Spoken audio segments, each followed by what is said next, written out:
கர்த்தர் உங்களை பார்த்து சொல்றாரு, உங்களுடைய ஊழியத்துல, உங்களுடைய வாழ்க்கையில, உங்களுடைய திருமணத்துல கிருபையை நம்புங்க. மாம்சத்தை நம்ப வேண்டாம், கிருபையை நம்புங்க. சொந்த பிரயாசத்தை நம்ப வேண்டாம். ஒவ்வொரு விஷயத்துல சொல்லுங்க, தகுதி இல்லாத எனக்கு தேவன் தயவுகளை ஆயத்தப்படுத்தி இருக்கிறார். ஓ, தகுதி இல்லாதவன் நானு, ஆனா எனக்கு ஆசீர்வாதங்களை கொடுத்து என்ன வாழ வைத்திருக்கிறார். கிருபையை நம்பிட்டு இருக்கிறேன். கிருபையை நம்புறதுனாலதான் அபிஷேகம் நம்ம வாழ்க்கையில வேலை செய்யும். ஆமென். அபிஷேகத்தை பத்தி நம்ம பார்த்துட்டு வர்றோம். எப்படி அபிஷேகத்துல வளர்றது, எப்படி இந்த அபிஷேகம் நம்ம வாழ்க்கையில வேலை செய்யுதுன்னு சொல்லி. இந்த வருஷம் கர்த்தர் நம்மளுக்கு வாக்கு பண்ணி இருக்கிறார். அனாயிண்டிங் ஓவர்ஃப்ளோ அப்படின்னு சொல்லி கர்த்தர் நமக்கு ஒரு ப்ராமிஸை கொடுத்துருக்கிறார். இந்த அபிஷேகம், இந்த பரிசுத்த ஆவியானுடைய பிரசன்னமும் வல்லமையும் நம்ம வாழ்க்கையில அதிகரிக்கும், நம்ம வாழ்க்கையில நிரம்பி வழியும்னு சொல்லி கர்த்தர் நமக்கு வாக்கு பண்ணியிருக்கிறார். பாரு, நம்ம எல்லாரும் சாதாரணமானவர்கள் இல்லை, நம்ம எல்லாரும் ஆவியானுடைய அபிஷேகம் பெற்றவர்களாக இருக்கிறோம். இந்த உலகத்தில் நம்ம போய் வாழும்போது அவங்களுக்கும் அதே பிரச்சனை, எனக்கும் அதே பிரச்சனை. எனக்கும் அநியாயமான சம்பவங்கள் நடக்குது, அவங்களுக்கும் அநியாயமான சம்பவங்கள் நடக்குது. அப்போ என்ன பிரதர், இயேசுவை ஏற்றுக்கிட்டு என்ன பிரதர் லாபம்? கெட்டவங்க நல்லா தானே பிரதர் இருக்கிறாங்க, ஆனால் நல்லது செய்யணும்னு நினைக்கிற நமக்கு மட்டும் சோதனைகள் வருது. இப்படியெல்லாம் எண்ணங்கள் வரும்போது நம்மளே சாதாரணமாக நினச்சிருவோம். அப்படி நினைக்கக்கூடாதுன்றேன். நம்ம எல்லாரும் அபிஷேகம் பெற்றவர்களாக இருக்கிறோம். பரிசுத்த ஆவியானவர் நமக்குள்ள இருக்கிறார். இந்த அபிஷேகம் ஒவ்வொருத்தருக்கும் வேலை செய்யும். வெறும் பாஸ்டர்களுக்கு, இவாஞ்சலிஸ்ட், அப்போஸ்தலர்களுக்கு மட்டும் இல்லை, ஒவ்வொரு விசுவாசியும் தேவ ஆவியானவருடையவர்களாக அபிஷேகம் பெற்றவர்களாக இருக்கிறீங்க. You are anointed. நான் சொல்றேன், யூ ஆர் அனாயிண்டட். நீங்க அபிஷேகம் பெற்றவர்கள், நீங்க அபிஷேகம் பெற்றவர்கள். கம் ஆன், நம்ம அனைவரும் அபிஷேகம் பெற்றவர்கள். இந்த அபிஷேகம் நம்மளை அசாதாரணமானவர்களாக மாத்துது. இப்போ இந்த அபிஷேகம் ஏன் வேலை செய்ய மாட்டேங்குது? சில பேருக்கு ஒரு கேள்வி வருது. என் பிரதர், என் வாழ்க்கையில் இந்த அபிஷேகம் ஒரு சில டைம் வேலை செய்யாத மாதிரி இருக்குது பிரதர், ஒரு சில விஷயத்தில் மட்டும். ஏன் பிரதர் அப்படி நடக்கலைன்னா, இன்னைக்கு அந்த பதிலை நீங்கள் பெற்றுக்கொள்ள போறீங்க. அப்போஸ்தலர் பவுல் வாழ்க்கையிலேருந்தே கற்றுக்க போகிறோம்.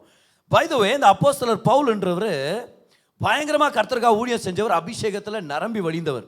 எந்த அளவுக்கு அவருடைய வாழ்க்கையில் பரிசுத்த ஆவியினுடைய அபிஷேகம் நிரம்பி வழிந்துச்சுன்னா, அவர் பயன்படுத்தின துணியில கூட வல்லமை இருந்துச்சு பாருங்க. அவர் யூஸ் பண்ண கர்ச்சிப் எடுத்துன்னு போய் பிசாசு பிடிச்சவங்கிட்ட கொடுத்தா பிசாசு ஓடுது. கர்ச்சிப்பை தூக்கின்னு ஓடிச்சா பிரதர் அப்படின்னு கேட்காதீங்க, அது எனக்கு தெரில. ஆனால் அந்த தொட்ட ஒன்று அந்த வல்லம் அப்படியே இருந்துச்சு பாருங்க. அப்படி எடுத்து இப்போ சில பேர் யோசிக்கிறோம், பிரதர் என் கர்ச்சிப்பை கொடுத்தா ஜனங்களே ஓடுறாங்க பிரதர்ன்ட்டு.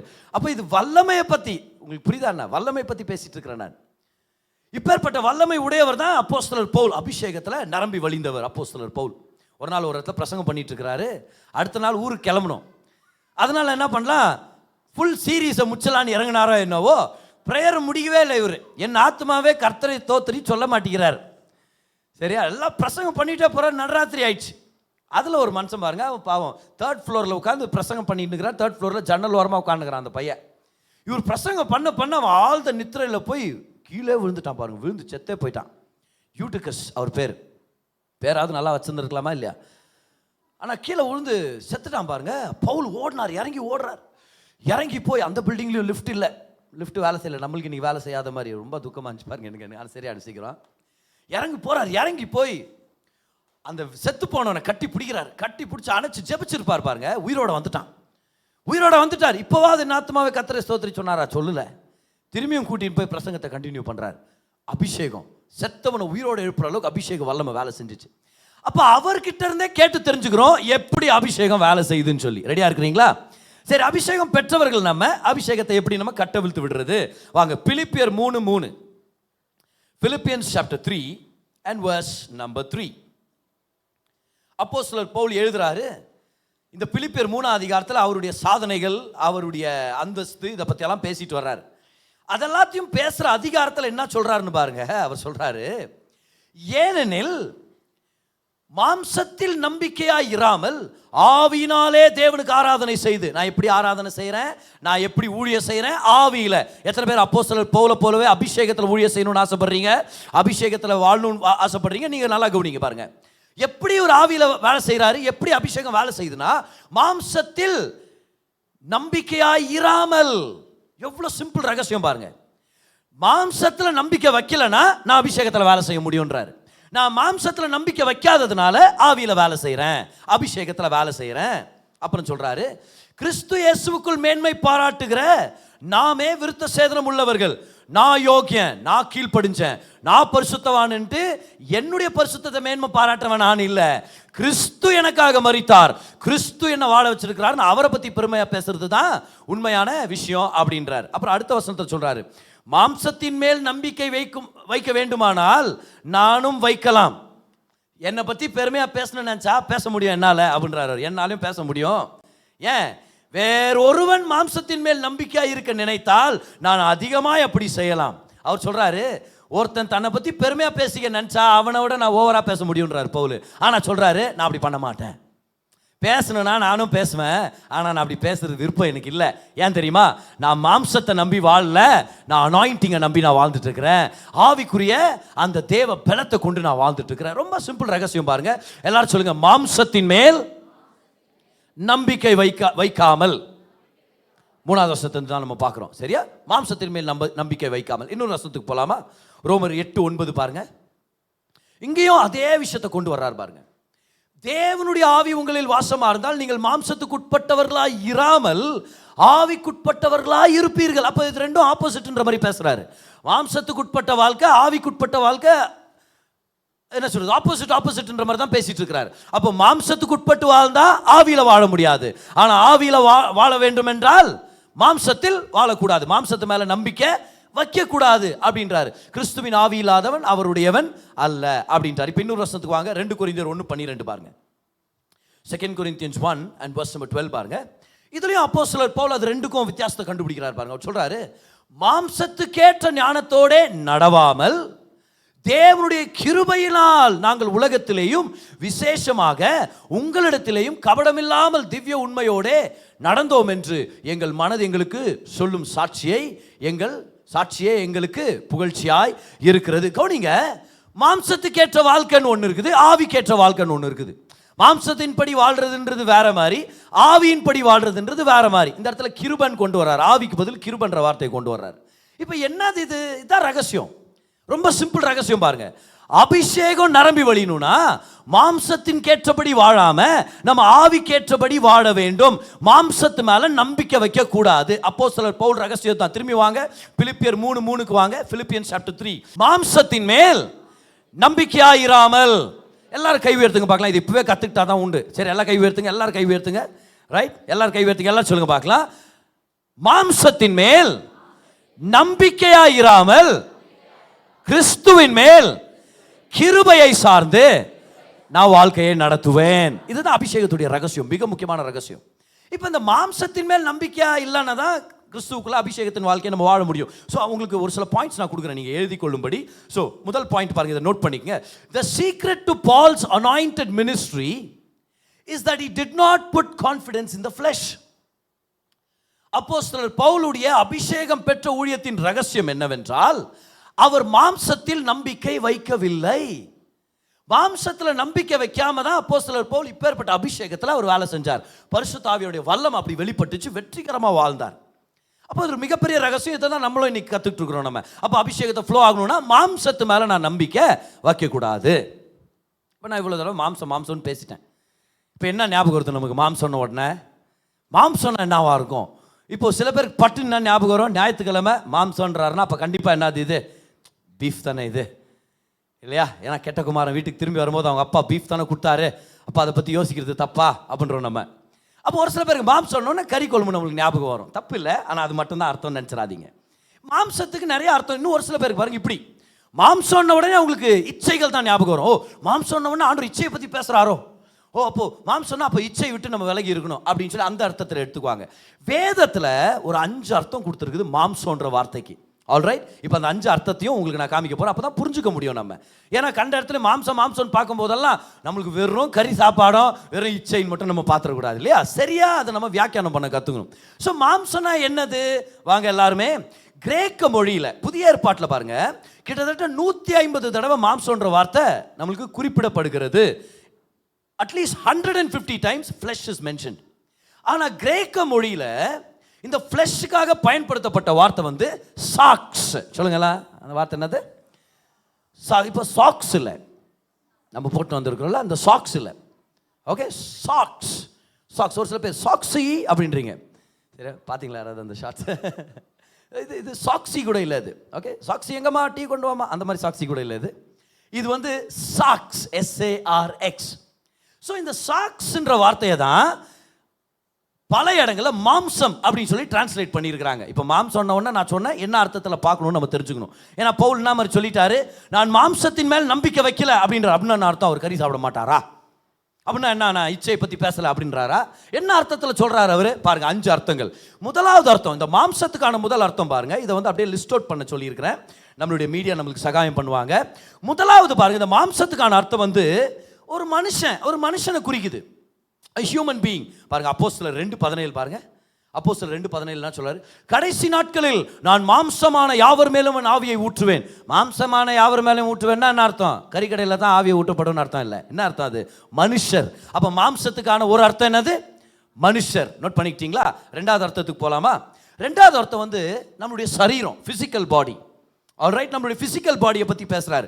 இப்ப பாருங்க, யோவான் 1:14 வரலாமா? யோவான் 1:14. இந்த பேசேஜ் நம்ம எல்லாருக்குமே தெரிஞ்சது தான்.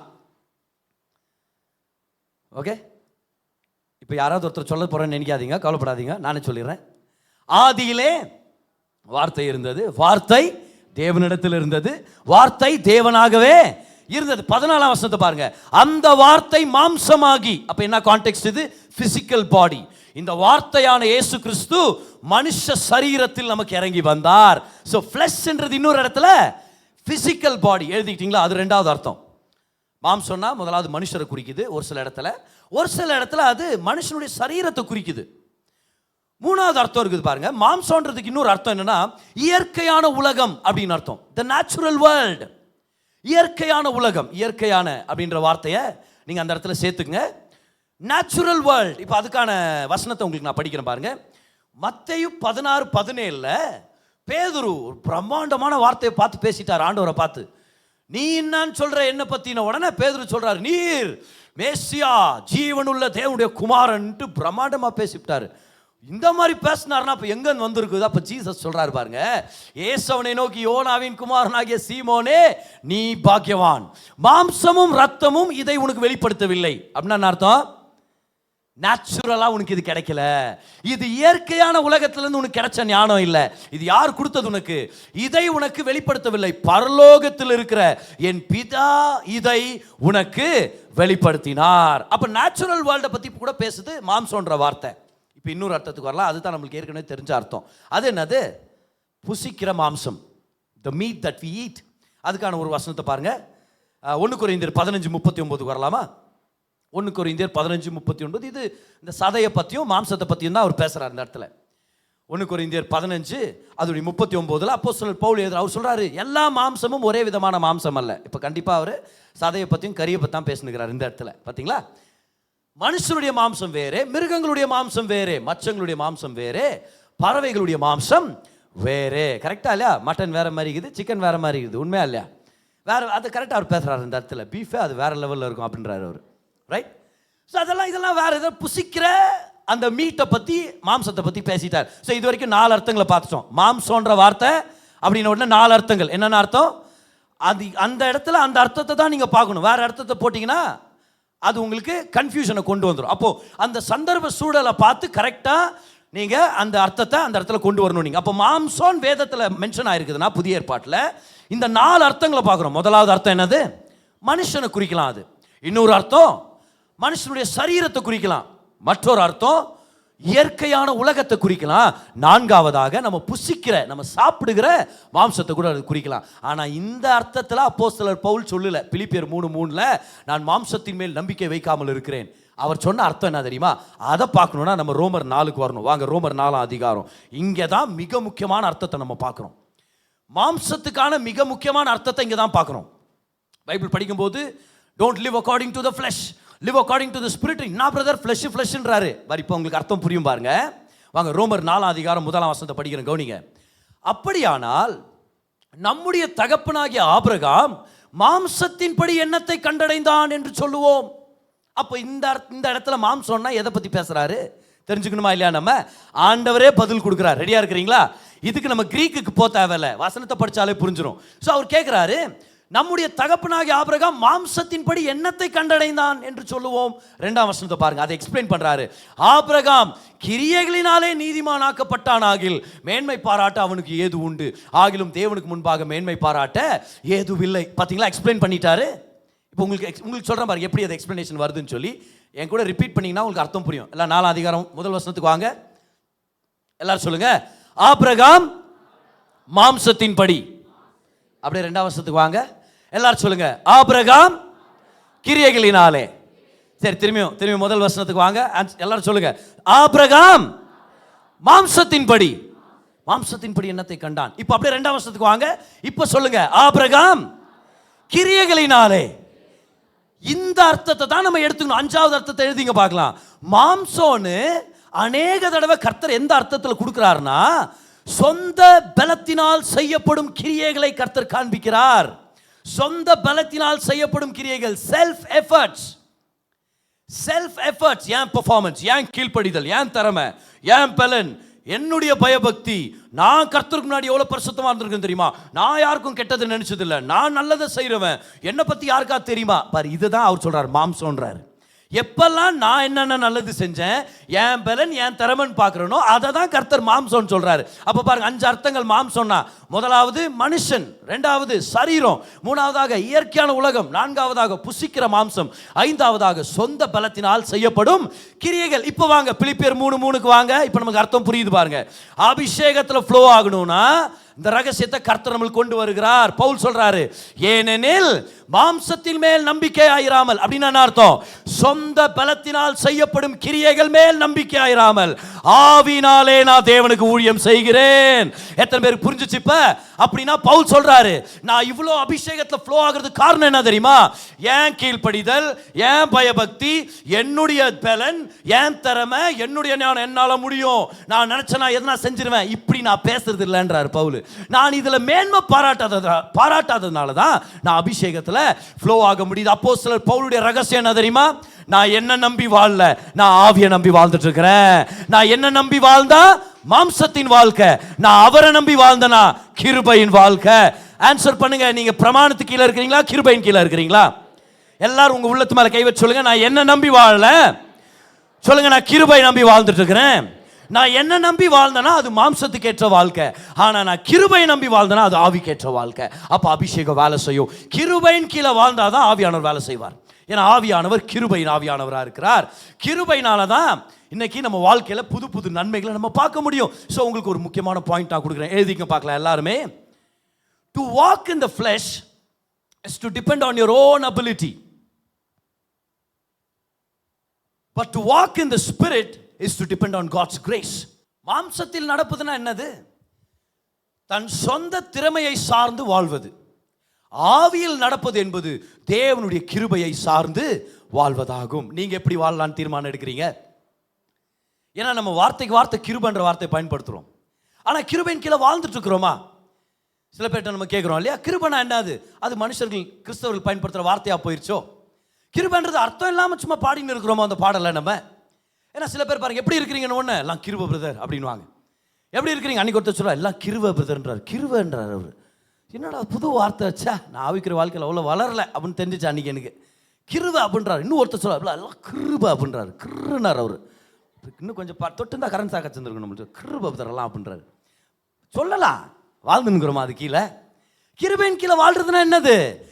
ஏன் பலன், ஏன் பரிசுத்தம், என்னால முடியும், நான் செஞ்சிருவேன், என்கிட்ட அப்படி பண்றேன், நான் டீல் பண்ணிடுறேன் அப்படின்னு இறங்கும் போது ஆண்டவரை நம்பாம சுயபலத்தை நம்பி, அது பேர் மாம்சத்தின் வாழ்க்கை. அதுல பாவம் தான் வெளிப்படும், அதுல அபிஷேகம் வெளிப்படாது. ஆனா இன்னொரு வாழ்க்கை இருக்குது. அது என்ன தெரியுமா? ஒவ்வொரு விஷயத்திலையும் ஆண்டவரே நான் உங்களை சார்ந்து இருக்கிறேன், உங்க கிருபை தான் என்னுடைய பலன், என் சொந்த ஞானமும் திறமையில நான் முதல்ல இறங்க போறதில்லை, நான் உங்களை தேடுறேன். நீங்க ஏதாவது சொன்னீங்கன்னா செய்யறேன், நீங்க சொல்லலைன்னா நான் செய்ய போறதில்லை. என்னை காப்பாற்றுறவர் நீங்க, எனக்கு வழி உண்டாக்குறவர் நீங்க, எனக்காக யுத்தம் பண்றது நீங்க, என்னை வழி நடத்தி என்னை உயர்த்துற தேவன் நீங்க. நான் என்ன நம்பி வாழ்றதில்லை, நான் உங்களை தான் நம்பி வாழ்றேன் போது அதுதான் கிருபையின் வாழ்க்கை. கிருபையின் கீழே வாங்கன்ற நான்.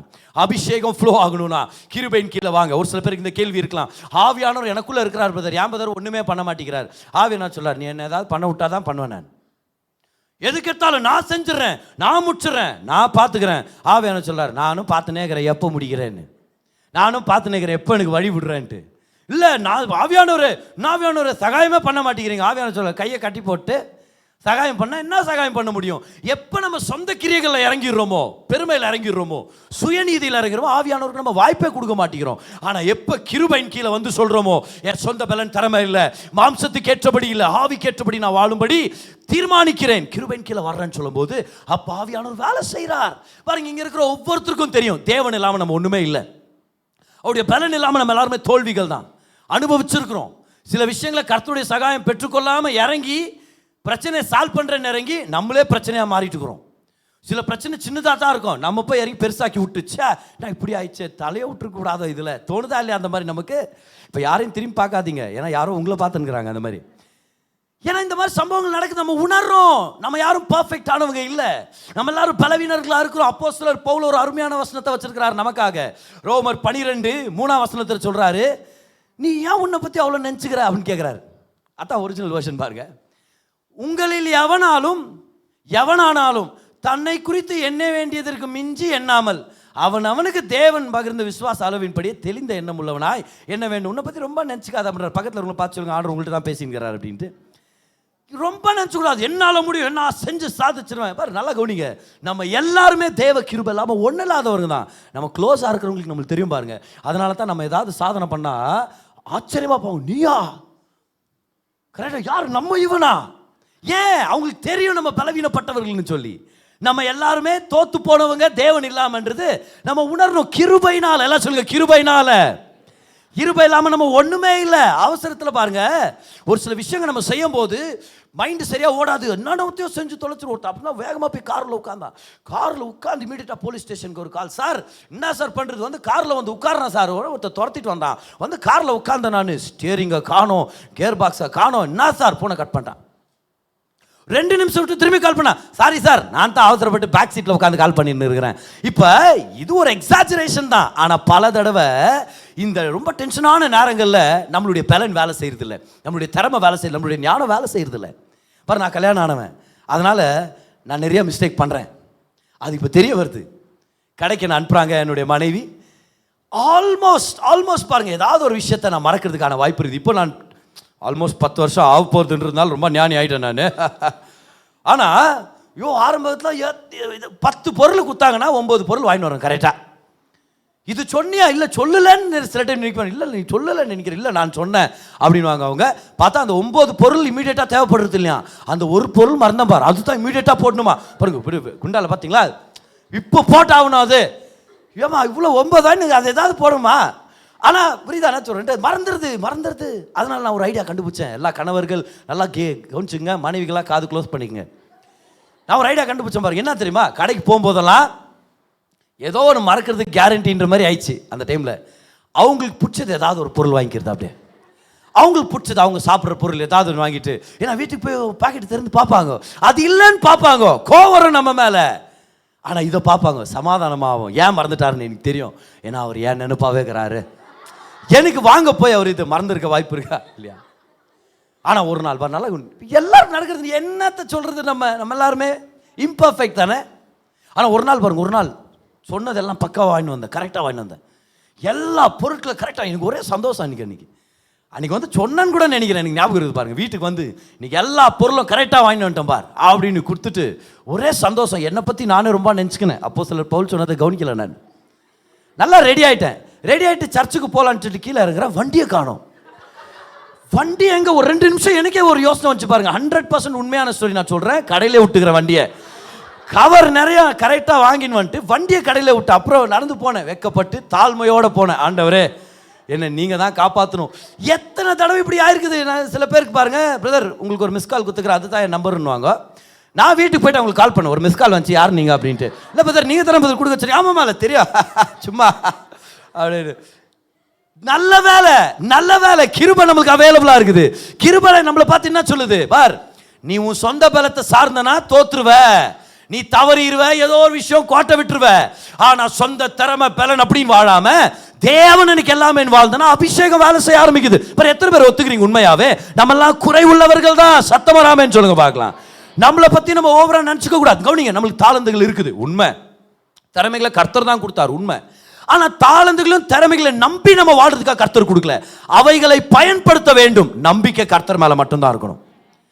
வேலைக்கு போங்க, வேலைக்கு போகாம இல்ல கர்த்தர் பார்த்துக் கொள்வார் வீட்டில் இருக்க முடியாது. வேலைக்கு போங்க, ஆனா நம்பிக்கை வேலை மேலேயும் பாஸ் மேல இருக்க கூடாது. யார் மேல? தேவன் மேல. இல்ல பிரதர் இன்னைக்கு சொல்லிட்டாரு சர்ச்சில், அதனால நான் படிக்கலாம் மாட்டேன், அப்படியே போய் எக்ஸாம் ஹால்ல உட்காருவேன். கிருபையால கர்த்தர் எனக்கு தருவாரு.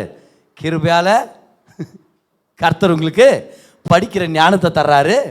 வீட்டில் உட்கார்ந்து நல்லா படிங்க, ஆனா நம்பிக்கை கர்த்தர் மேல. நல்லா வேலை செய்யுங்க, நம்பிக்கை கர்த்தர் மேல. திறமைகளுக்காக நன்றி, கமான், தாளந்துகளுக்காக நன்றி. ஆனா கர்த்தர் தான் நமக்கு எல்லாவற்றையும் ஏற்படுத்துற மாதிரி. சில டைம் நம்ம அதை தாளந்து நினைச்சுன்னுக்கிறோம், பார்த்தா தாளந்தே இருக்காது. கவனிச்சுக்கிறீங்களா? அந்த மாதிரி ஒரு மனுஷன் நினைச்சா நம்ம தான் ஒரு பெரிய பேச்சாளர்ன்ட்டு ஒரு இடத்துல இடம் கெச்சிச்சு, அவருக்கு சான்ஸ் கொடுத்துட்டாங்க. நீ வந்து ஒரு பேச்சு நீ கொடுத்தா அவனு ஒரு ஸ்பீச்சுன்ட்டு. ஒரு டிராவல் பண்ணிட்டு வேகமாக போகிற இடத்துல காரு ரிப்பேர் ஆயிடுச்சு. கார் பிரேக் டவுன் ஆயிடுச்சுன்ட்டு இறங்கி காட்டு வழியாக நடந்து போகிறாரு. ஒரு சிங்கம் வந்து சந்திக்குது அவரை. ஒரு சிங்கம் அவர் நடுவில் வந்து, இன்னைக்கு உன்னை சாப்பிட்றேன், நான் ரொம்ப பசியாகிறேன், உன்னை நான் அடிச்சு கொண்டு சாப்பிட போகிறேன். அது இவன் சொன்னான், அப்படி பண்ணிடாத அவசரப்பட்டு, நான் ஒரு பேச்சாளர், என் பேச்சை கேட்டு 4 பேர் நல்லா இருப்பாங்க, எனக்காக வெயிட் பண்ணுகிறாங்க, என்னை விட்டுரு, 4 பேர் நல்லா இருக்கிறதுக்கா நான் பேசினேன்னா எப்பேற்பட்ட ஜனங்களை மயக்குவேன் நான். சிங்கம் சொல்லிச்சா, ஓ பேசி மயக்கிடுவியா நீ, ஏதோ பேச பார்க்கலான்னு சிங்கம் உட்காந்துச்சாம்பார். இவர் ஆரம்பிச்சாராம், அருமை காட்டு பிராணிகளே, அருமை பறவைகளே, காட்டு பன்றியே, கழுதையே, குதிரையே, வரி குதிரையே, ஒட்டக சிவிங்கியே, யானையே, இவனே அவனே, இவனே, சிம்பான்சியே, கொரில்லாவன் அப்படியே சிங்கம் தலை சுற்றி பொத்துன்னு அப்படி கீழே வந்துச்சான் பாருங்க. தப்புச்சாண்டா சாமி, நீ ஒரு எந்த ஓடினானா பாருங்க. ஓடினானா, ஓடிட்ட பிறகு சிங்கம் எந்திரிச்சான். நல்ல வேலை தப்புச்சோண்டா சாமி, மயக்க போட்ட மாதிரி நச்சோம், இல்லைன்னா பேசிய கொண்டுருவான் போல இவன் அப்படின்னு சொல்லி. சில விஷயங்களை தாளந்து நினைச்சுன்னு இருக்கிறோம், பார்த்தா அது ஒரு பெரிய தொல்லையா இருக்கும். அதனால தான் உங்கள்கிட்ட சொல்றேன், தாளந்துகள் திறமைகள்னு சொல்லி அது மேல நம்பிக்கை வாழாம, என்னுடைய தேவன் எனக்காக எல்லாவற்றையும் செய்து முடித்தார், ஒவ்வொரு விஷயத்திலும் அவர் எனக்கு நல்லவரா இருக்கிறார். இங்க இருக்கிற ஒவ்வொருத்தரும் பார்த்து சொல்றேன் நான், ஒவ்வொரு சூழ்நிலையிலையும் சொல்லுங்க, ஆண்டவரே உங்க கிருபையால என்ன வழி நடத்துங்க. நான் என்ன தகுதியோ அது எனக்கு தர வேண்டாம். இயேசு கிறிஸ்து எதுக்கு தகுதி உள்ளவரா இருக்கிறாரோ அந்த நன்மைகளை எனக்கு கொடுங்க, இலவசமா கொடுங்க. ஜெபிக்கும் போது சொல்லுங்க, உங்க கிருபையை நம்பி வாழ்ந்துட்டு இருக்கிறேன், கிருபையால எனக்கு நன்மைகளை செய்யுங்க. ஜெபத்துல கூட பாருங்க, ஒரு சில பேர் வந்து கிரியைகளோட ஜெபத்தை பண்ணிட்டு இருப்போம். ஆண்டவரே என்ன செய்யணும்னு சொல்லுங்க, ஆண்டவரே அப்பா என்ன செய்வது, நான் என்ன செய்ய வேண்டும். ஆண்டவர் அங்கிருந்து, நீ பண்ணி தான் என்னவா ஆகுது வாழ்க்கையில, நீ என்ன கேட்கணும், ஆண்டவரே நீங்க என்ன செஞ்சிருக்கிறீங்க எனக்காக, நீங்க செஞ்சதை நான் எப்படி பார்க்கறது வேதத்துல, அதுக்கேற்றபடி நான் எப்படி விசுவாசிக்கிறது. அப்போ கிருபையின் வாழ்க்கையில தான் பரிசுத்த ஆவியோட அபிஷேகம் நம்ம வாழ்க்கையில வேலை செய்யும். அபிஷேகத்துல ஃப்ளோ ஆகணும் அப்படின்னு விருப்பப்படுறவங்க மட்டும் கை உயர்த்தி காமிங்க பார்க்கலாம் இந்த நேரத்தில். எஸ், அபிஷேகம் உங்க வாழ்க்கையில ஃப்ளோ ஆகணுமா, இதுதான் ரகசியம். கிருபை சொல்லுங்க, இந்த வார்த்தையை சத்தமா சொல்லுங்க பார்க்கலாம். கிருபை, இன்னொரு தடவை சத்தமா சொல்லுங்க. கிருபைனா என்னது? என் சொந்த பலன், என் கிரியைகளை நம்பாம இயேசு சகலத்தையும் செய்து முடித்திருக்கிறார், அவருடைய சிலுவையின் செயலை நம்பி என் வாழ்க்கையில் நடத்துறது தான் கிருபையின் வாழ்க்கை. ஆனா நம்ம மாம்சத்தின் கீழே வாழ்ந்தோம்னா பாவம் வெளியே வரும். பாருங்க இந்த வசனத்தை, ரோமர் 7:5. நாம் மாம்சத்திற்கு உட்பட்டு இருந்த காலத்தில், அப்படின்னா சொந்த பலத்தை நம்பி வாழ்ந்து ட்ரை பண்ணோம் இல்லையா, என்னுடைய பிரயாசம், என் கீழ்ப்படிதல்னு சொல்லி அவர் சொல்றாரு. அப்பேற்பட்ட காலத்தில் நியாயப்பிரமாணத்தினாலே, அப்ப நான் கிரியைகள் கீழே வாழ்ந்தா நான் நியாயப்பிரமாணத்துக்கு கீழே வாழ்ந்துட்டு இருக்கிறேன்னு அர்த்தம். அவர் சொல்றாரு, அப்பேற்பட்ட வாழ்க்கையில என்ன வந்துச்சு? பயபக்தி வெளியே வரல, பரிசுத்தம் வரல. சொந்த பலத்துல வாழ்ந்தா நல்லது வெளியே வராது. என்ன வெளியே வரும்னு பாருங்க.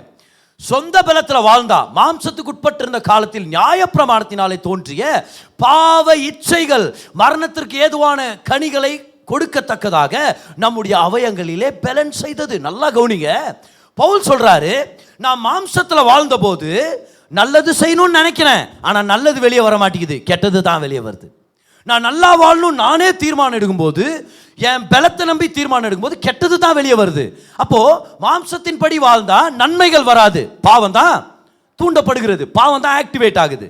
பாருங்க, இந்த வசனத்துல தெளிவா ஒன்னு சொல்றாரு. என்ன சொல்றாருன்னா, when you try to keep the law, நியாயப்பிரமாணத்தை கை கொள்ள வேண்டும், நான் என் சொந்த பலத்தினால கீழ்ப்படியணும்னு ட்ரை பண்ணும் போதெல்லாம் அவர் சொல்றாரு பாவம் ஆக்டிவேட் ஆகுது, பாவம் ஆக்டிவேட் ஆகுது. இப்போ நம்ம அதுக்கு ஆப்போசிட் ட்ரூத் எடுத்துக்கலாமா? அப்ப என் சொந்த பலத்தை நம்பி வாழாம கிருபையை நம்பி வாழ்ந்தா பரிசுத்த ஆவியின் அபிஷேகம் ஆக்டிவேட் ஆகுது. இப்போ உங்க வாழ்க்கையில் எது ஆக்டிவேட் ஆகணும்? பாவமா அபிஷேகமா? இன்னொரு தடவை கேட்கிறேன், ஆன்சர் பண்ணுங்க பார்க்கலாம் எல்லாருமே. பாவமா அபிஷேகமா? எது ஆக்டிவேட் ஆகணும்? பாவம் ஆக்டிவேட் ஆகணும்னா என்ன பண்ணும்? நியாயப்பிரமாணத்துக்கு கீழே போகணும். நியாயப்பிரமாணம் என்ன அர்த்தம்? என் பலன், என் தீர்மானம், என்னுடைய கீழ்ப்படிதல், என் பரிசுத்தம், என்ன நம்பி நான் வாழ்ந்துட்டு இருக்கிறேன். அப்படி வாழ்ந்தா பாவம் வெளியே வரும். ஆனா ஆண்டவரே நீங்க தான் எல்லாமே, நீங்க தான் என் பரிசுத்தம், நீங்க தான் என் ரட்சகர், உங்க மேலேயே என் கண்கள் சார்ந்து இருக்கிறது, உங்களை தான் பார்த்துட்டு இருக்கிறேன், ஒவ்வொரு தீர்மானத்திலையும் உங்க கிருபையை நம்பி வாழ்ந்துட்டு இருக்கிறேன்னு சொல்லும் போது அனாயிண்டிங் வேலை செய்ய ஆரம்பிக்குது. நான் என் சொந்த பலன்னு போனா பரிசுத்தம் வர்றதில்ல. எவ்வளவு பெரிய விஷயம் பாருங்க இது. நிறைய தடவை சொந்த பலத்தை நம்பி பரிசுத்தம் வெளியே வரல, பாவம் தான் வெளியே வந்திருக்குது. பாருங்க, யோசிச்சு பாருங்க. ஒரு நாள் காலையில இருந்து இப்படி ஒரு தீர்மானம் எடுங்க, இனி என் ஹஸ்பண்டை பார்த்தா கோவப்படவே மாட்டேன். ஒரு சில பேர் எடுத்தீங்க, வருஷ ஆரம்பத்தில் எடுத்தீங்க, இந்த வருஷம் என்னோட ஹஸ்பண்டை நான் திட்ட மாட்டேன், ஓகே நான் கோவப்பட மாட்டேன். அன்னைக்கு காலையிலேயே ஒரு வீட்டில் ஒரு பிரச்சனை வருதா இல்லையா பாருங்க. ஏன்?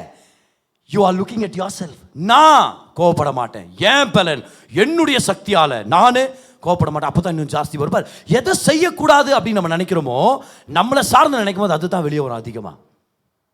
என் மனைவி சொல்றாங்க என்னுடைய மூக்கு பெருசாகுது அப்படின்றாங்க.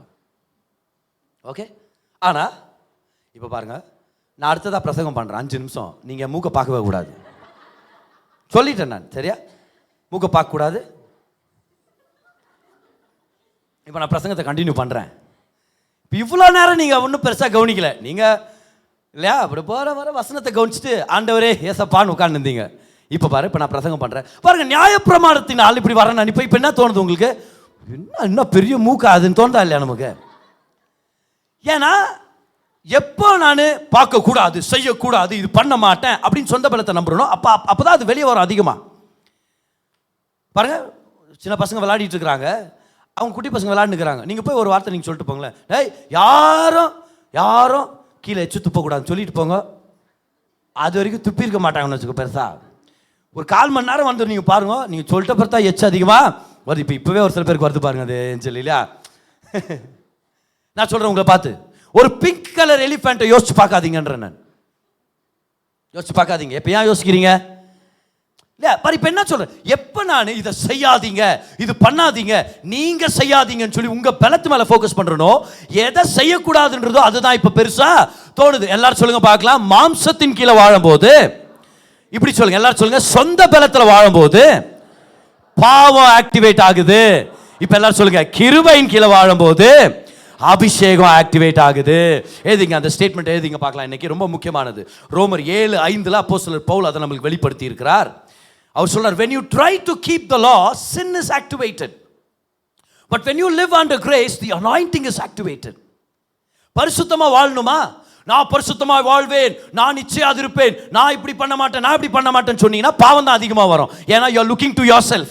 நீங்க உங்க பலத்தை பார்த்துட்டு இருக்கிறீங்க. நான் என்கிட்ட என்ன ஆகுது? நன்மை ஒண்ணு நன்மை இல்லையே.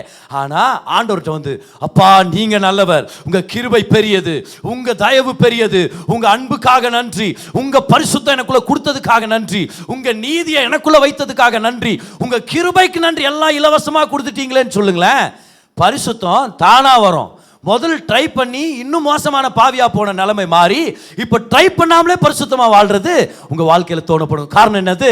என் சொந்த பலத்தை நம்பினா பாவம் தான் ஆக்டிவேட் ஆகும், ஆனா கிருபை நம்பினா அபிஷேகம் ஆக்டிவேட் ஆகும். நம்முடைய வாழ்க்கையில ஆவியானவர் வேலை செய்ய போகிறார். எழுதிட்டீங்களா? அதை நீங்கள் நியாயப்பிரமாணத்தை கை கொள்ள முயற்சிக்கும் போது பாவம் செயல்பட தொடங்குகிறது.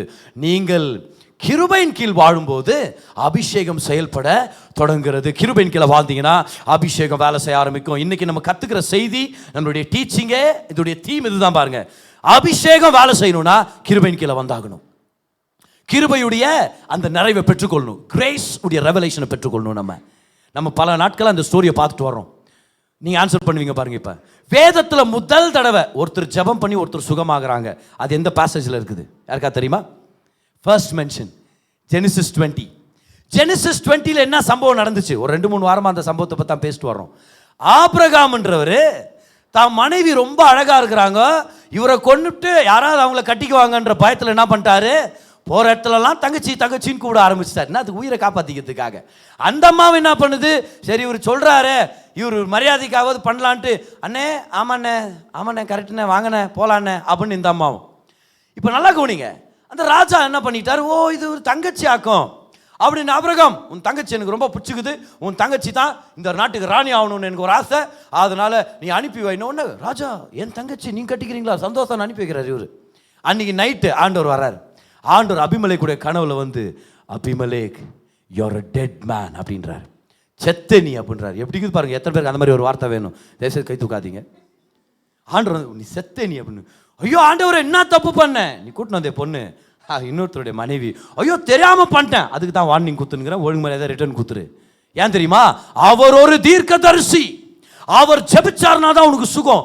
அந்த பேசேஜ்ல பார்க்கிறோம், ஆபிரகாம் அபிமெலேக்குக்கு ஜெபிக்கிறாரு, கர்த்தர் அவனுக்கு சுகத்தை கொடுத்து அந்த ஊரே பிள்ளை பெறும்படி கர்த்தர் அனுகிரகம் பண்ணாரு. ஒரு ஹீலிங் ரிவைவல். ஒரு முழு தேசமே சுகமாகுதுன்னா எப்பேற்பட்ட ஹீலிங் ரிவைவல். இப்ப நான் உங்கள்கிட்ட கேட்கிறேன், ஆபிரகாம் இன்னொருத்தர் சுகமாகணும்னு ஜெபிக்கிறதுக்கு தகுதி உள்ளவரா இருந்தாரா? தான் சொந்த மனைவியை காப்பாத்தாத ஒரு மனுஷன் தகுதியானவரா? 100% இல்ல. பாவம் பண்ணாரா இல்லையா? கண்டிப்பா. போய் சொன்னாரா? சொன்னாரு. மனைவியை விட்டு கொடுத்துட்டாரா? விட்டு கொடுத்துட்டாரு. தவறா? 100% தவறு. ஆனாலும் கர்த்தர் வேலை செஞ்சாரு. கிருபையா தான் இருக்கும். கிருபை இல்லாம வேலை செய்ய வாய்ப்பே இல்லை. வேதத்துல முதல் தடவை ஒரு மனுஷன் சுகத்துக்காக ஜெபிச்சு இன்னொருத்தர் சுகமாகறாங்கன்னா அது கிருபையின் அடிப்படையில தான் நடந்தது. அபிஷேகம் ஃப்ளோ ஆகுறது கிருபையினால, கிரியைகளால இல்ல, ஒரு மனுஷனுடைய பரிசுத்தத்தினால இல்ல, ஒரு மனுஷனுடைய கேரக்டர்னால இல்ல, கர்த்தருடைய கிருபையை நம்புறதுனால தான் அபிஷேகம் வேலை செய்யுது. இந்த வருஷம் உங்க வாழ்க்கையில கிருபை பெருகுவதாக, அபிஷேகம் பெருகுவதாக. இந்த வருஷம் அபிஷேகம் நிரம்பி வழிவதாக. உங்களுடைய கெரியர்ல, உங்க குடும்பத்துல, உங்க பிள்ளைகளுடைய வாழ்க்கையில, உங்களுடைய படிப்பு விஷயத்துல, உங்களுடைய பொருளாதார விஷயத்துல, let the anointing overflow in Jesus name. எதனால் நடக்க போகுது? எல்லாரும் சொல்லுங்க பார்க்கலாம். கிருபைன்னு சொல்லுங்க. அந்த வார்த்தையை சத்தமா சொல்லுங்க. கிருபைன்னு சொல்லுங்க. கிருபை தான் சத்தியம், கிருபை தான் சுவிசேஷம், கிருபை தான் கர்த்தர் நம்முடைய சபைக்கு வெளிப்படுத்தி இருக்கிற வெளிப்பாடு. கிருபையில தான் நம்ம வாழ வேண்டியதா இருக்குது. கிருபை இல்லாம நம்ம வாழ்க்கையில ஒண்ணுமே இல்லை. அப்ப ஆபிரகாம் வாழ்க்கையில அபிஷேகம் ஃப்ளோ ஆனது கிருபையினால. ஆபிரகாம் கிட்ட அபிமெலேக் சொல்லியிருப்பார், நீ எனக்கு ஜெபிக்கணுமா, நீ ஜெபிச்சனா சுகமாயிடுவான்னு கடவுள் சொன்னார்னு. ஆபிரகாம் இப்படி சொல்லவே இல்லை. ஐயோ சும்மா இருங்க அபிமெலேக், நாங்கெல்லாம் தகுதி இல்லை அபிமெலேக், நான் என் மனைவியை விட்டு கொடுத்துட்டேன், நான் தகுதி இல்லை, நீனா வேற ஒருத்தர் ஜெபம் பண்ணிக்கோ அப்படின்னு சொன்னாரா? அவர் சொல்றாரு, கர்த்தர் சொன்னாரா? அப்ப நான் ஜெபிக்கிறேன். ஆபிரகாம் உங்க தகுதியை ஃபர்ஸ்ட் நினைச்சு பாருங்க. ஆபிரகாம் நினைக்கவே இல்லையே.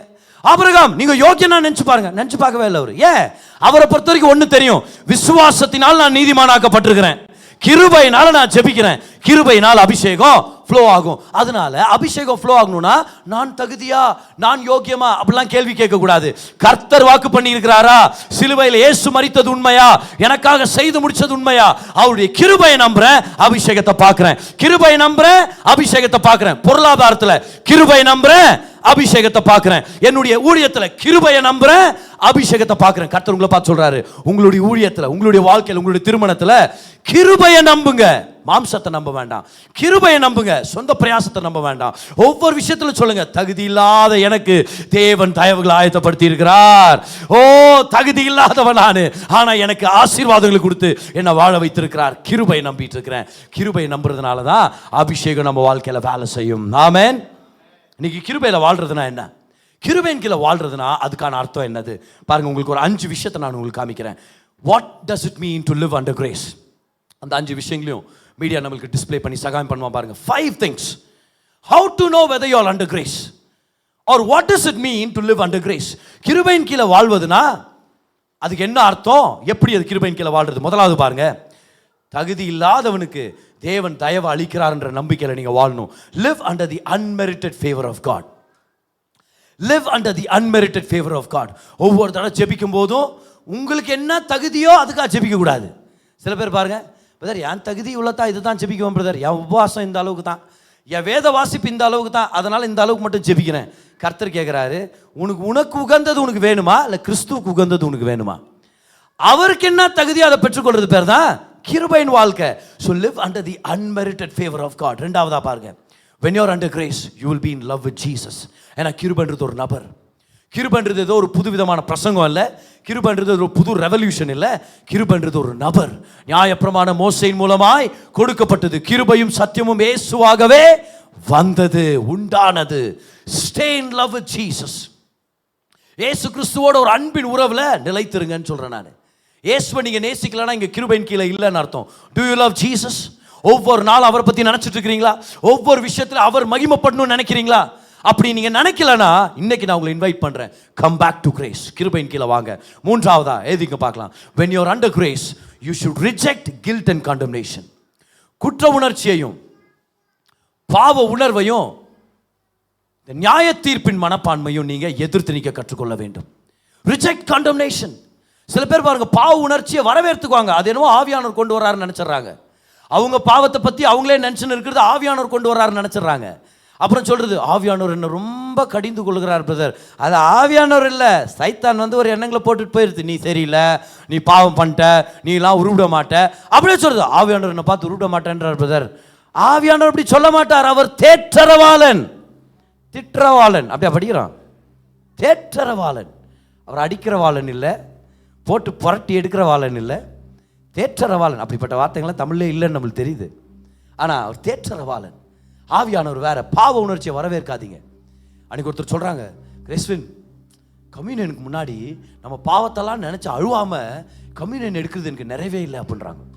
அப்படின்னா கம்யூனியன் நேரத்தில் என் பாவத்தெல்லாம் நினைச்சு நான் வருந்தணும், அழுவணும், அப்பதான் எனக்கு என் கண்ணில் ஒரு சொட்டு தண்ணியாவது வரணும், அப்பதான் எனக்கு நிறைவுன்றாங்க. பாருங்க, பாவ உணர்ச்சி ஆண்டவருக்கு மகிமையா இருக்குமா?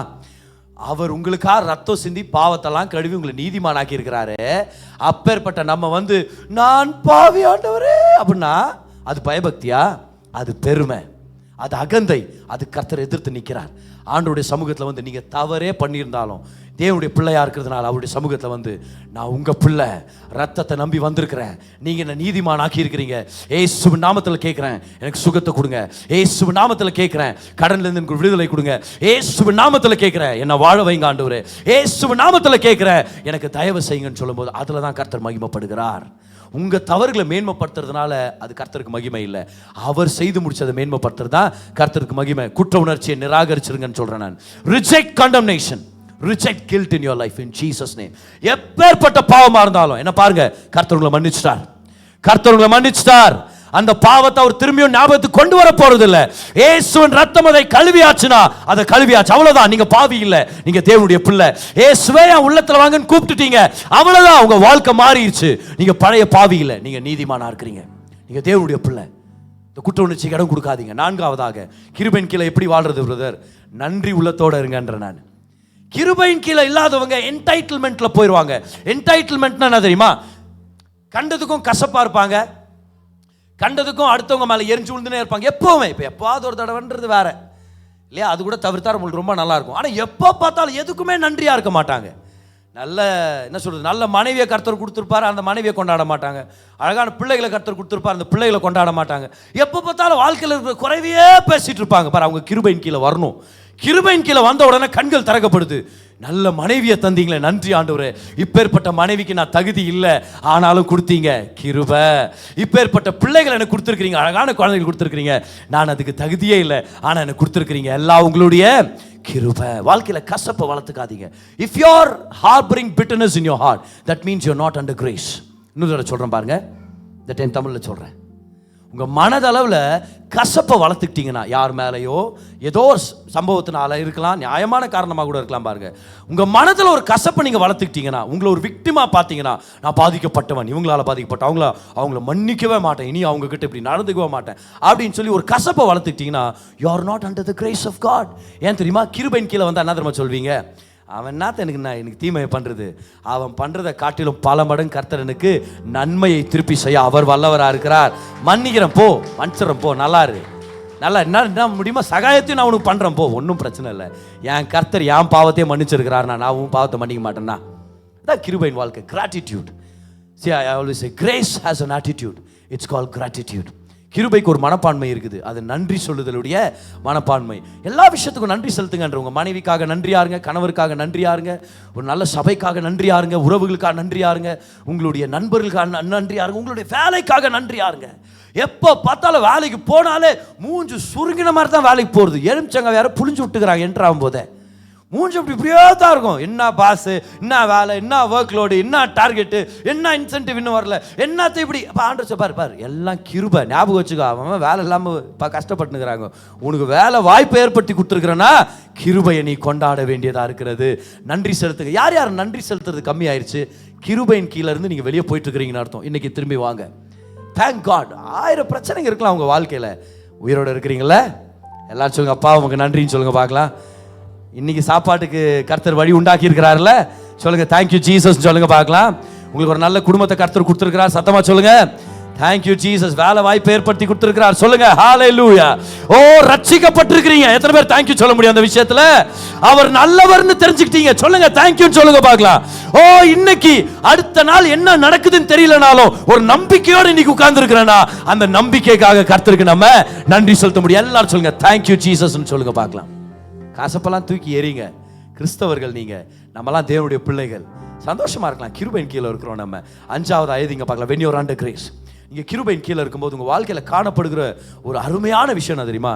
நீங்களும் ரொம்ப கிருபையா இருப்பீங்க. you will have a gracious heart. develop a gracious heart. develop a gracious heart. கிருபையின் கீழே 5 விஷயங்கள். முதலாவது, தகுதி இல்லாத நன்மைகளை கேட்டு பெற்றுக்கொள்வீங்க. சில பேர் பிரச்சனை ஆச்சுனாலும் இப்படி பேசுறது, எனக்கு இதுவும் வேணும், எனக்கு இன்னும் வேணும்னு வாங்க. பார்த்தா அடுத்த நாள் கால் பண்ணுவாங்க, பிரதர் இன்னும் ஜாஸ்தி ஆச்சு பிரதர் அப்படின்னா. நீங்கள் தானே வேணும், நீங்கள் ஐ வாண்ட் மோர் அப்படின்றாங்க. வந்துச்சா இல்லையா மோர்? எனக்கு இது வேணும் இன்னும் வேணும்னா என்ன அர்த்தம்? பிரதர் இது எனக்கு நான் சம்பாரிச்சுக்கிட்டு தப்பு தான் பிரதர். இது நான் சொல்கிறேன், நீங்கள் சம்பாரிச்சுக்கிட்டதை அவர் ஏற்றுக்கொண்டார். அவருக்கு வர வேண்டிய நன்மைகளை உங்களுக்கு இலவசமாக தருகிறார். ஒரு கெட்டது நடக்கும்போது இப்படி சொல்லாதீங்க, எனக்கு வேணும் எனக்கு இன்னும் வேணும் சொல்லாதீங்க. நான் தப்பு பண்ணது உண்மைதான், இப்போ பிரச்சனை வந்துருச்சு, ஆனா என்ன நான் தாழ்த்திக்கிறேன், ஆண்டவருடைய சமூகத்துல வந்து கேட்கிறேன், ஆண்டவரே எனக்கு மன்னிப்பு கொடுத்து என்ன திரும்பியும் நீங்க வாழ வைக்க முடியும். ஆண்டவரே உங்க கிருபை பெருசு, என் தவறை விட உங்களுடைய கிருபை பெரியது, என்னுடைய குற்றத்தை விட உங்களுடைய கருணை பெரியது, என் தோல்வியை விட உங்களுடைய தயவு பெரியது, என் பலவீனத்தை விட உங்களுடைய பலம் பெரியது, என் அக்கிரமத்தை விட உங்களுடைய காருண்யம் பெரியதா இருக்கிறது. அவரை மேக்னிஃபை பண்ணுங்க. ஹேவ் a gracious heart ன்னு சொல்வேன் நான்.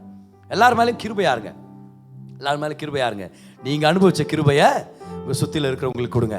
அப்ப என்ன பிரதர் ஆகும் அப்படின்னு கேட்டீங்கன்னா, அபிஷேகம் வேலை செய்யும்.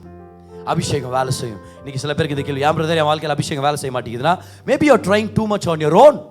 ஒரு சில விஷயத்தை சரி பண்றதுக்கு நீங்களா இறங்கிட்டீங்களோ, கர்த்தருக்கு இடம் கொடுக்காம நீங்களா இறங்கிட்டீங்களோ.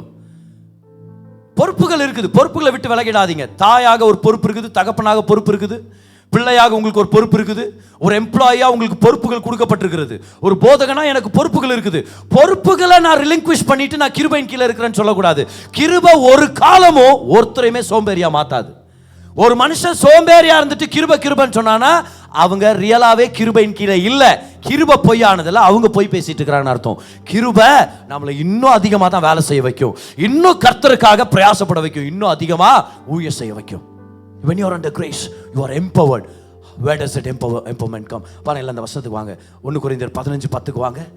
பவுல் சொல்றாரு, ஆகிலும் நான் இருக்கிறது தேவ கிருபையினாலே இருக்கிறேன். எல்லாரும் சொல்லுங்க பார்க்கலாம், கிருபை. கிருபை கீழே இருந்தா என்ன நடக்குதுன்னு பாருங்க. அவர் எனக்கு அருளிய கிருபை விருதாவா இருக்கவில்லை. கிருபை கீழே இருந்து நீங்க சோம்பேறியா இருந்தீங்கன்னா கிருபையை வேஸ்ட் பண்ணிட்டு இருக்கிறீங்கன்னு அர்த்தம். நல்ல தகப்பனா இருங்க, தாயா இருங்க, நல்ல வேலை ஆளா இருங்க, நல்ல ஊழியக்காரனா இருங்க. பாருங்க, அவர்கள் எல்லாரிலும் நான் அதிகமாய் பிரயாசப்பட்டேன். எல்லாம் சொல்லுங்க அதிகமாய். எல்லாம் சொல்லுங்க கிருபையின் கீழே அதிகமாய். எல்லா பிரதோஷம் சத்தமா சொல்லுங்க, கிருபையின் கீழே அதிகமாய். அதிகமாய் பிரயாசப்பட்டேன், ஆகிலும் நான் அல்ல. அவ்வளவு பிரயாசப்பட்டதுக்கு பெருமை எனக்கு இல்ல, என்னுடனே இருக்கிற தேவ கிருபையே அப்படி செய்தது. அப்படின்னா நான் கிருபையின் கீழே வரும்போதெல்லாம் ஒரு சூப்பர் நேச்சுரல் ஸ்ட்ரென்த் எனக்குள்ள வருது. அதுதான் பரிசுத்த ஆவியானவருடைய அபிஷேகம். கிருபையின் கீழே இருந்தீங்கன்னா அபிஷேகம் வேலை செய்யும். உங்களுக்குள்ள இருக்கிற குறைவெல்லாம் அந்த அபிஷேகம் நிறைவாக்கும். ஏன்னா தாளந்துகள், திறமைகள் இதெல்லாம் குறைவுபட்ட நேரத்தில் உலகம் நம்மளை தள்ளி விட்டுரும். உலகத்தை பொறுத்த வரைக்கும் நம்மளை விட இன்னொருத்தர் டேலண்டடாக வந்துட்டா அவங்களுக்கு தான் வேலை. நம்மளோட இன்னொரு திறமைசாலி வந்துட்டாருன்னா நிச்சயமா நம்மளுடைய வேல்யூ குறைஞ்சிருச்சு அவங்களுடைய கண்களில். ஆனால் தேவனுடைய ராஜ்யத்தில் அப்படி இல்லை. திறமைகளும் தாளந்துகளும் லிமிட்டடா போயிட்டாலும் அது ஆசீர்வதிக்கிற அபிஷேகம் இருந்துச்சுன்னா அபிஷேகம் சகல குறைவுகளையும் நிறைவாக்கி நம்மை வழி நடத்தும். ஆமென். நம்ம எல்லாரும் குறைவுள்ளவர்கள் தான். அபிஷேகத்துக்கு இடம் கொடுங்கன்ற நான். சொந்த பிரயாசத்தில் வாழ்ந்து சோர்ந்து போயிடாதீங்க, என்னால் முடியலையே, கங்க்ராச்சுலேஷன்ஸ். ஐயோ என்னால தாங்க முடியல பிரதர், கங்க்ராச்சுலேஷன்ஸ், ஹalleluya பிரதர். இந்த பிரச்சனை எல்லாம் தாங்க முடியல, என்னென்னவோ ட்ரை பண்றேன் பிரதர், ஃபைனலா என்னால ஒன்றும் முடியல பிரதர். வாழ்த்துக்கிறேன் பிரதர் உங்களை. நான் பிரதர் இப்படி சிரிக்கிறீங்களா, நான் அப்படி கஷ்டப்பட்டா இப்போதான் கிருபை வேலை செய்ய முடியும். இப்போதான் நீங்கள் முடியல நீங்கள்ல, பரலோகமே அல்லேலூயான்னு தங்கத்தை அல்லேலூயா, அவனால் முடியலையாப்பா இப்போவாது ஏதாவது செய்ய முடியும் நம்ம. ஏன்னா ஓவராக நம்ம பண்ண இறங்கி ஆண்டவர் சைலண்ட் ஆகிறாரு. என்ன சரி என்ன நான் ஏதாவது பண்ணலான்னு நினச்சா இடம் ஒரு சான்ஸை கொடுக்க மாட்டேங்கிறானே அப்படின்னு. ஆனால் எப்போ ஆண்டவரே என்னால் முடியல நீங்கள் செய்யுங்க அப்படின்னு சொல்லி நம்ம கொடுக்கும்போது அவருடைய கிருபை வேலை செய்யுது. இந்த விஷயத்தை ஞாபகம் வச்சுங்க. when you live under grace, நீங்கள் கிருபையின் கீழே வாழும்போது the anointing will make up for what you lack. உங்களுடைய வாழ்க்கையில் இருக்கிற குறைபாடுகளை அபிஷேகம் நிறைவாக்கும். உங்கள் வாழ்க்கையில் இருக்கிற குறைபாடுகளை அபிஷேகம் நிறைவாக்கும். when you live under grace, the anointing will make up for what you lack. Smith Wigglesworth பற்றி நீங்கள் கேள்விப்பட்டிருக்கிறீங்களா? அவர் சாதாரணமாக பேசினாராம், ரொம்ப திக்குவார், திணறுவாராம், சரியா சென்டென்ஸ் கூட ஃபார்ம் பண்ண மாட்டாராம் பார். இந்த வரிகள் கூட சரியா அவரால் இப்போ என்ன மாதிரி இப்போ நான் எனக்கு கஷ்டமாச்சு பாரு, பேசினாலும் அப்படி தான் பேசுவாராம் பாரு அவர். ஆனால் அபிஷேகம் வந்துருச்சுன்னா ஸ்டேஜில் ப்ரீச் பண்ணாருன்னா அவ்வளோ சரளமாக பேசுவாராம் பார். பிரசங்கம் அவ்வளோ வல்லமையாக இருக்கும் அவருக்கு, பயங்கர அற்புதங்கள் நடக்கும். என்னாச்சு? பலவீனத்தில் அபிஷேகம் நிறைவை கொண்டு வந்து நீங்கள் கிருபையின் கீழ் வாழும்போது உங்களிடம் குறைவாக இருப்பவற்றை அபிஷேகம் நிறைவு செய்யும். ஒரு கூட்டம், அந்த கூட்டத்தில் ஒரு ஆக்டர் வந்திருக்கிறாரு. இந்த ஆக்டர் வந்து ஒரு ஷேக்ஸ்பியரன் ஆக்டர்னு சொல்லுவாங்க. அப்படின்னா ஒரு ஷேக்ஸ்பியருடைய ட்ராமாங்களெல்லாம் நல்ல வசனங்களை பேசி அவரு பயங்கரமாக பேசுகிறவர் இங்கிலீஷில். அவர் சங்கீதம் 23 வாசிங்க அப்படின்னு இருக்கிறாங்க அந்த ஒரு பொதுக்கூட்டத்தில். சரி, ஒரு முன்னாடி போய் அந்த சங்கீதம் 23 நல்ல அப்படியே அருமையான வாய்ஸ் மாடுலேஷன் இந்த ஆக்டருங்கெல்லாம் பேசுவாங்க இல்லையா, அப்பேற்பட்ட ரகமாக ஒரு ஹை குவாலிட்டியாக டெலிவர் பண்ணாராம் பாருங்க. I shall dwell in the house of the Lord forever. இந்த மாதிரி எல்லாம் ஒரு மாடுலேஷன் குத்தி பேசி எல்லாம் கை தட்டினாங்களாம். நான் பேச்சாளர்ப்பா, பயங்கரமாக பேசினார் இவர், என்ன மாதிரி பண்ணார் அந்த பாத்தியா மாடுலேஷன் என்ற மாதிரி எல்லாம் கை தட்டினாங்களாம். அவர் முடிச்ச உடனே அங்கே ஒரு வயசானவர் இருந்தார், பெரியவர். அவர் ஒரு போதகர். அவர் சொன்னாரா, நான் ஒரு தடவை சங்கீதம் 23 சொல்கிறேன் அப்படின்னு. யார் ஐயா வாங்கன்ட்டு இவரை இன்வைட் பண்ணாங்களாம் பாருங்க. ஏன்னா போதகர் சொன்னார்னா யார் வாண்டான்னு சொல்ல போறா, ஐயா வாங்க நீங்கள் சொல்லுங்கன்னு. உடனே அவர் சொன்னாராம் பாருங்க, இந்த ஆக்டரை போல நடிகனை போல ரொம்ப அழகழகாலாம் சொல்ல முடியல, ஆனால் சிம்பிளா மனதிலிருந்து அந்த அன்பை உணர்ந்து இவர் சொன்னாராம் பாருங்க. அவர் சங்கீதம் 23 அவர் ஒப்பிச்சு முடிச்ச பிறகு பார்த்தா அந்த ஹாலில் இருக்கிற அத்தனை பேருடைய கண்ணிலையும் கண்ணீர் இருந்துச்சான். என்னாச்சு? இவர் பயங்கரமான ஸ்பீச் இவருக்கு, ஆனா it's just human. But this man is anointed beyond human, super natural strength. கர்த்தர் உங்களை பார்த்து சொல்றாரு, நீ குறைபாடு உள்ளவன் எனக்கு தெரியும், ஆனா உனக்கு பெரிய தரிசனத்தை கொடுத்தது நான் தான். நீ கிரியைகளை விட்டுட்டு கிருபைக்குள்ள வந்தனா உன்னால என்ன முடியும் அதை பயங்கரமா ஆசீர்வதிச்சு மகா பெரிய காரியங்களை உனக்கு நான் காண்பிக்க வல்லவராக இருக்கிறேன். மிகப்பெரிய சாதனைகளை செய்கிறவனாக உன்னை நான் ஏற்படுத்தலான்னு இருக்கிறேன். நம்ம எல்லாரும் சாதாரணமானவர்கள் தான், குறை உள்ளவர்கள் தான். ஆனா அபிஷேகம் நம்ம வாழ்க்கையில வேலை செஞ்சிருச்சுன்னா அசாதாரணமான காரியங்களை கர்த்தர் நம்ம மூலமா செய்வார். அசாதாரணமான காரியங்கள், எக்ஸ்ட்ராடினரி. விசுவாசிக்கிறவங்க இன்னும் நல்லா கை தட்டுங்க பார்க்கலாம். உங்களுக்காக கை தட்டுங்க. உங்க வாழ்க்கையில கர்த்தர் செய்வார்னு கை தட்டுங்க. எக்ஸ்ட்ராடினரி காரியங்களை கர்த்தர் செய்வார். எல்லா குறைவுகளை கர்த்தர் நிறைவாக்குவார். எத்தனை பேர் பாஸ்டர் பெனிஹின் பத்தி கேள்விப்பட்டிருக்கிறீங்க? பாஸ்டர் பெனிஹின் எத்தனை பேர் அவருடைய மீட்டிங்ஸ் பார்த்துருக்கிறீங்க, ஆசீர்வதிக்கப்பட்டிருக்கிறீங்க? பெங்களூரில் அவருடைய மீட்டிங் நடக்கும்போது நாங்கள்லாம் வாலண்டியர்ஸ் பாருங்க, அவருடைய மீட்டிங்கில் போய் கலந்துக்க நம்மளுக்கு அருமையான வாய்ப்பு கிடைச்சது. ஆனால் பாஸ்டர் பெனிஹினுடைய வாழ்க்கை கேள்விப்பட்டீங்கன்னா ஆச்சரியமா இருக்கும் பாருங்க. சின்ன வயசுலேருந்தே திக்கு வாயனும் திணறு வாயனாகும், நிறையா பேரால் பரியாசம் பண்ணப்பட்டு இவெல்லாம் பெருசாக பேசவே முடியாதுன்னு சொல்லிட்டாங்க. அப்பேற்பட்ட பலவீனம் உடையவர். அவங்க ஃபேமிலி ஒரு ஸ்டான்ச் கேத்தலிக், ஆர்த்தடாக்ஸ். அவங்க அப்பா இந்த ப்ராட்டஸ்டனிசம், இந்த கேரிஸ்மேட்டிக்ஸ், கர்த்தரை நல்லா துதிக்கிற நம்ம போல வழிபாடு செய்கிறவங்களெல்லாம் வெறுக்கிறவர். இவர் எதிர்த்து நிற்பவர். இவர் காலேஜுக்கு போகிற டைமில் இயேசு கிறிஸ்துவை சொந்த ரட்சகராக ஏற்றுக்கொண்டார். இயேசு கிறிஸ்து சொந்த ரட்சகராக ஏற்றுக்கொண்டு ஒரு நாள் கேத்ரின் குல்மன் அவங்களுடைய மீட்டிங் அட்டென்ட் பண்ண போறார். அந்த இடத்துல பரிசுத்த ஆவியானவர் பற்றி கற்றுக்கொண்டு வீட்டுக்கு வந்து ஜெபிச்சார். ஆவியானவரே என்ன நிரப்புங்கன்னு. ஹோலி ஸ்பிரிட் அனாயிண்டிங் அவரை நிரப்ப ஆரம்பிச்சு கர்த்தர் தரிசனங்களை கொடுக்க ஆரம்பிச்சார், கடவுளை கொடுக்க ஆரம்பிச்சார். இவர் யூத் மீட்டிங்லாம் அட்டென்ட் பண்ணுவாராம் பாரு. அட்டென்ட் பண்ணும்போது இவங்க வீட்டில் தெரியல இவர் இப்போ ஏற்பட்ட விஷயத்தெல்லாம் இன்வால்வ்டாக இருக்கிறாருன்னு. இவர் சீக்கிரட்டாக போய் அட்டென்ட் பண்ணுறது, மீட்டிங்ஸ் எல்லாம் அட்டென்ட் பண்ணும்போது இவர் சொல்லுவாரா, இந்த மாதிரி தரிசனத்தை கொடுத்தார், கர்த்தர் கனவு கொடுத்தார். ஒரு நாள், பெனி உனக்கு தான் இவ்வளோ கனவுங்களாம் வருது, நீ ஏன் உன் சாட்சியை சொல்லக்கூடாது, எப்படி ரசிக்கப்பட்டேன்னு. இவர் போய் நிற்கிறாராம். முதல் தடவை பிரசங்கம் பண்ணுறதுக்காக போய் நிற்கிறாராம் பாருங்க. இவர் நினைச்சாராம், நான் திக்குவாயன் திணறுவாயன், எப்படி நான் சொல்லுவேன்? ஆனா அங்க போய் நின்னு வாயை திறந்து பேச ஆரம்பிக்கிற நேரத்துல அவருடைய புத்தகம் பாருங்க, He touched me என்ற புத்தகம். அந்த புத்தகத்துல அவர் சொல்றாரு, I felt something touching my tongue, something touched my tongue and it was loosened. என் நாக்கை யாரோ தொட்ட மாதிரி இருந்தது, அது அப்படியே கட்டவிழ்க்கப்பட்ட மாதிரி இருந்ததுன்றார். நல்லா கவனிங்க, சரளமா பேசுறாராம் பாருங்க, ஸ்மூத்தா பேசி லாஸ்ட்ல யார் யாரும் ஜெபம் வேணும் வாங்க முன்னாடின்னு கூப்பிட்டா அத்தனை பேரும் கீழே விழுறாங்களாம், புத்து புத்துன்னு ஆவியானுடைய வல்ல மேல விழுறாங்களாம் பாருங்க. பெனியினை பத்தி நியூஸ் பரவ ஆரம்பிச்சிருச்சு. இப்ப அந்த வாலிப பையன் பத்தி கேள்விப்பட்டியா? பெனி புதுசா கர்த்தர் என்ன பண்ணுகிறாரு, வாலிப கூட்டங்களை ஏற்படுத்துங்கன்னு சொல்லி அடுத்த ஒரு வருஷம் அங்கங்க கூட்டம். ஒரு நாள் இப்பேற்பட்ட கூட்டத்தை ரெடி பண்ணிட்டாங்க. இவங்க அப்பாக்கு இந்த மேட்டர்லாம் ஒன்றும் தெரியல, இவர் இந்த மாதிரி பயங்கரமா ஊழியம் பண்ணுகிறாருன்னா தெரியல. அவங்க சகோதரிகளுக்கு தெரியும், எல்லாம் சைலண்ட் ஆகிறாங்க. ஏன்னா அப்பா கொஞ்சம் டெரரு, பட்டுன்னு அவரு ரொம்ப ஸ்ட்ரிக்டா பேசி ஏதாவது போயிடுவார். அவர் ஒரு நாள் இவரது ஒரு கூட்டம் பாருங்க, திக்குவாய் திணறுவாயெல்லாம் சுகமாய் நல்லா பிரசங்கம் பண்ணி அபிஷேகத்தில் கர்த்தர் பயன்படுத்திட்டு இருக்கிறார். ஒரு நாள் இவருடைய கூட்டத்தை ஒழுங்கு பண்ண ஒரு பாஸ்டர் என்ன பண்ணிட்டார், ஆர்வத்தில் பாஸ்டர் பெனியினுடைய ஃபோட்டோ எல்லாம் போட்டு நியூஸ் பேப்பரில் அட்வர்டைஸ்மெண்ட் கொடுத்துட்டாரு. அந்த நியூஸ் பேப்பர் வீட்டுக்கு வந்துச்சு. இவருக்கு தெரியல இவங்க அப்பா இதை பார்த்துட்டாருன்னு.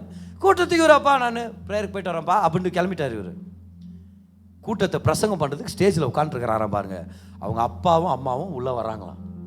வந்த உடனே பக்கத்தில் இருக்கிற அவருடைய நண்பன் ஜிம்மை பார்த்து சொன்னாரா, ஜிம் ப்ரே ஜெபம் பண்ணிக்கோ. எங்கள் அப்பா பார்த்து எங்கள் அப்பா வந்துட்டார், என்ன பண்ண போகிறாருன்னு தெரியலையே, ஜெபம் பண்ணி தயவுசெய்து ஜெபம் பண்ணிக்கோ அப்படின்ட்டு போய் பிரசங்கம் பண்ணாராம் பாருங்க. இவர் நினச்சாரா மனசில், எங்கள் அப்பா அம்மா உட்காந்த சைடு பார்க்கவே கூடாது, வேறவங்களை மட்டும் பார்த்து பிரசங்கம் பண்ணிட்டு போயிடலாம், பயமாகுது எனக்குன்ட்டு வாயத்தை அவர் நினச்சாரா, ஆண்டவரே நீங்கள் என்னுடைய திக்குவாய் அந்த திணறுதல்லேருந்து என்னை சுகமாக்குறது உண்மைனா அது இன்றைக்கி தான் தெரிய போகுது. ஏன்னா எனக்கு உண்மையாகவே பயமாயிடுச்சு. இன்றைக்கி திரும்பியும் நான் திணறிடக்கூடாது. ஆனால் அபிஷேகம் வேலை செஞ்சுச்சான் பாருங்க. நல்லா பிரசங்கம் பண்ணாராம். நல்லா பிரசங்கம் பண்ணி முடிச்சுட்டு யார் யாருக்கு ஜெபம் வேணும்னு கேட்குற நேரத்தில் அப்பாவும் அம்மாவும் எந்திரிச்சு வெளியே போனாங்களாம் பாருங்க. இவர் சொன்னாராம் அவர்கிட்ட ஜெப கூட்டெல்லாம் முடிச்சிட்ட பிறகு, எதுக்கும் ஜாகிரதையாயிரு, எதுக்கும் வீட்டுக்கு தான் நீங்கள் நைட் தூங்க வருவேன்னு நினைக்கிறேன், எங்கள் அப்பா துரத்திட்டா அப்படின்னு சொல்லிட்டு என்ன பண்ணாராம் பாருங்க, தான் கார் எடுத்துட்டு சுத்திங்கிறாராம். ஏன் இன்னும் லேட்டாக போகலாம், அப்பா அம்மா தூங்கிட்ட பிறகு போகலாம். 2 மணிக்கு வீட்டுக்கு போனாராம். தூங்கிட்டு வர எங்கள் அப்பா, நைஸாக நம்ம போய் தூங்கிட்டு அப்படியே நம்ம இந்த விஷயத்தை மறைச்சலான்னு உள்ளே போகிறாராம் பாருங்க. 2 மணிக்கு அப்பாவும் அம்மாவும் சோஃபாவில் உட்காந்து இவருக்கா வெயிட் பண்ணுகிறாங்களாம். அவர் சொல்கிறார் புத்தகத்தில், கை காலால் நடுங்கிச்சு, என் வாழ்க்கையில் அந்த மாதிரி பயந்ததில்லை, நான் நடுங்கிட்டு போய் இந்த சோஃபாவில் போய் உட்கார்ந்தாராம் பாருங்க. உட்காந்து இவர் எதுவும் பேசுறது முன்னாடி அவங்க அப்பா அவரை பார்த்து சொன்னாராம், சன் மகனே, I want what you have. உங்ககிட்ட இருக்கிறது எனக்கு வேணும், உங்ககிட்ட இருக்கிற அந்த அனுபவம் எனக்கு வேணும். அப்போ அவர் சொன்னாரா, நீ ரொம்ப திணறுவ, திக்குவாயா இருப்ப, நீ அங்கே மேலே பேசிட்டு இருக்கும்போது அவங்க அம்மா சொன்னாங்களா, இவர் சொன்னாராம் பாருங்க, இது நம்ம மகனே இல்லை, this is not your son, இது பென்னி இல்லை, அவனா இப்படி பேசுவான், அவனா இப்படி பேச முடியும். அவ்வளோ ஆச்சரியப்பட்டார். அவர் சொன்னாரா, நான் நம்பினது காரணம் என்னன்னா, நீ திணறுவாயினவனா அப்படி இருந்த, நீ திக்குவாயனா இருந்த, ஆனா எந்த மாதிரி இயேசு உன்னை வாழ்க்கையை மாத்திருக்கிறார்னா எனக்கும் அதே அனுபவம் வேணும். அன்னைக்கு காலையில 2 மணி அளவுக்கு அவங்க அப்பா அம்மா 2 பேருக்கும் சுவிசேஷத்தை பிரசங்கம் பண்ணி ரட்சிப்புக்குள்ள பாஸ்டர் பெனியின் வழி நடத்தினார். காரணம் என்னது? The anointing of the Holy Spirit. The anointing of the Holy Spirit. பரிசுத்த ஆவியானவருடைய அபிஷேகம் அற்புதமான காரியங்களை செய்யும். எல்லாரும் சொல்லுங்க பார்க்கலாம், என் குறைபாடுகள் எல்லாம் அபிஷேகம் நிறைவாக்கும். குறைவு இருக்கிறவங்க சத்தமா சொல்லுங்க, கை உயர்த்தி சொல்லுங்க. நான் 2 கை கூட உயர்த்தி சொல்லுவேன், அவரோ குறைவு இருக்குது, உங்க கையை கூட வாடகை வாங்கி சொல்லலான்னு இருக்கிறேன் நான். கை உயர்த்துங்க பார்க்கலாம். எல்லாரும் சொல்லுங்க, எல்லா குறைவுகளை மத்தியில அபிஷேகம் நிறைவாக்கும். சொல்லுங்க, என் குறைவெல்லாம் அபிஷேகம் நிரம்புச்சுன்னா தேவ அற்புதத்தின் இடமாக அது மாறும். The anointing will make up for whatever I lack in this world. I am anointed. சொல்லுங்க எல்லாரும், I am anointed. I am special. I am set apart. நான் விசேஷித்தவன், நான் பிரித்தெடுக்கப்பட்டவன், நான் அபிஷேகம் பெற்றவன். 2026ல அபிஷேகம் நிரம்பி வழியும். உங்க பொருளாதாரத்துல, உங்களுடைய வீட்டுல, உங்களுடைய குடும்பத்துல, உங்க வேலை இடத்துல அபிஷேகம் நிரம்பி வழியும் இயேசுவின் நாமத்தில். விசுவாசிக்கிறவங்க ஒரு சத்தமா ஆமென் சொல்லுங்க இந்த நேரத்துல. Yes, this is the year of anointing overflow in Jesus name. Amen. என்ன ஒரு அருமையான வார்த்தை. தேவன் தம்முடைய ஜனங்களுக்கு சுகத்தை கொடுக்கும்படி, செழிப்பை கொண்டு வரும்படி, சமாதானத்தை கொடுக்கும்படி அவருடைய பிரசங்கிக்கப்பட்ட வார்த்தையை பயன்படுத்துறார். இந்த பிரசங்கம் உங்களுக்கு ஒரு தீர்க்க தரிசனமான வார்த்தையை கொண்டு வந்திருக்கோம் அப்படின்னு சொல்லி நான் நம்புறேன். உங்களுடைய தேவைக்கேற்ற மாதிரி கர்த்தர் உங்களோட பேசியிருப்பார், உங்களை பலப்படுத்தி இருப்பார். நம்ம ஜெபிக்க போறோம். அதுக்கு முன்னாடி இந்த விஷயங்களை ஞாபகம் வச்சுங்க. தேவன் நல்லவர், அவர் உங்க மேல கிருபையா இருக்கிறார். நீங்க நல்லா இருக்கணும்னு சொல்லி அவர் விருப்பப்படுறார். உங்க வாழ்க்கையில நடக்கிற சகல காரியங்களையும் நன்மைக்கு எதுவாக அவர் திருப்பிட்டு இருக்கிறார். வாங்க ஜெபிக்கலாம். பிதாவே, உங்க தயவுக்காக நன்றி செலுத்துறோம். இந்த செய்தியை கேட்ட உங்க பிள்ளையை நீங்க தொடுங்க, ஆசீர்வதிங்க, நன்மையால நிரப்புங்க, பலத்தால நிரப்புங்க. அவங்களுக்கு என்ன தேவை இருக்குதுன்னு உங்களுக்கு தெரியும் ஆண்டவரே. மகிமையின் ஐஸ்வர்யத்தின்படி அந்த தேவைகளை சந்திங்க. உங்க குடும்பங்களை ஆசீர்வதிங்க, வழி நடத்துங்க, தொழில் ஆசீர்வதிங்க. ஒரு நன்மையிலும் குறைபடாதபடிக்கு நிறைவான ஆசீர்வாதங்களால் நிரப்புங்க. இன்னும் பல நன்மையான காரியங்களை செய்வீங்கன்னு எதிர்பார்க்கிறோம். பலப்படுத்துங்க. இயேசுவின் நாமத்தில் ஜெபிக்கிறோம் பிதாவே. ஆமென், ஆமென்.